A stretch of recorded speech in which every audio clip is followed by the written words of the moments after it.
ویسے تو خدا تعالیٰ نے اپنے حبیب محمد صلی اللہ تعالیٰ علیہ وسلم کو بے شمار خصوصیات اور بے شمار معجزات سے نوازا ہے، جن میں معراج نبی جیسے کئی اور معجزات بھی شامل ہیں، لیکن آج ہم بات کرنے والے ہیں عالم ارواح سے ولادت محمد صلی اللہ تعالیٰ علیہ وسلم تک کے نورانی سلسلے اور نورانی سفر کی۔ اس سے پہلے کہ ہم آج کے اس نورانی سفر کا آغاز کریں، ہم اپنے آنے والے نئے معزز مہمانوں، معزز دوستوں سے التماس کرتے ہیں کہ ہمارے چینل پاک انمول کو سبسکرائب کرنے کے ساتھ ساتھ بیل کے آئیکن کو بھی پریس کر دیں۔ شکریہ۔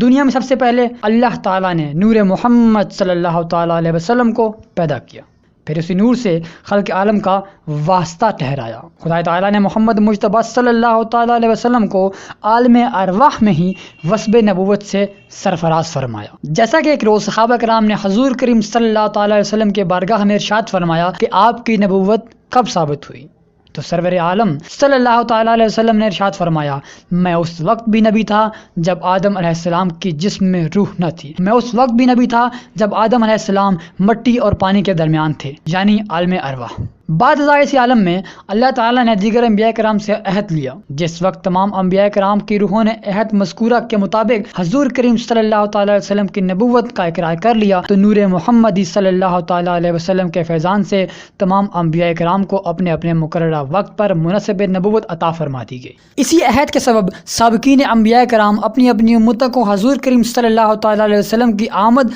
اور امداد کی تاکید فرماتے رہے۔ اگر محمد صلی اللہ تعالیٰ علیہ وسلم کی نبوت دنیا میں ظاہر نہ ہوتی تو تمام سابقہ انبیاء کرام کی نبوتیں باطل ہو جاتی۔ پس محمد صلی اللہ تعالیٰ علیہ وسلم کی دنیا میں تشریف آوری نے تمام انبیاء کرام کی نبوتوں کو تصدیق فرما دیا۔ جب اللہ تعالیٰ نے حضرت آدم علیہ السلام کو پیدا کیا تو اپنے حبیب محمد صلی اللہ تعالیٰ علیہ وسلم کے نور کو حضرت آدم علیہ السلام کی پشت میں بطور وادیت رکھ دیا۔ اس نور کے انوار حضرت آدم علیہ السلام کی پیشانی میں نمایاں تھے۔ یہ نور حضرت آدم علیہ السلام سے اما حوا کے رحم میں منتقل ہو گیا اور اما حوا سے حضرت شیث علیہ السلام میں۔ اس نور کا ایک معجزہ یہ بھی تھا کہ اس دور میں اما حوا بیک وقت 2 بچوں کو جنم دیتی، لیکن حضرت شیث علیہ السلام اکیلے پیدا ہوئے۔ اسی طرح یہ نور پاک رحموں سے پاک پشتوں میں منتقل ہوتا ہوا حضور کریم صلی اللہ تعالیٰ علیہ وسلم کے والد ماجد حضرت عبداللہ تک پہنچا اور ان سے حضرت آمنہ کے پاک رحم میں منتقل ہوا۔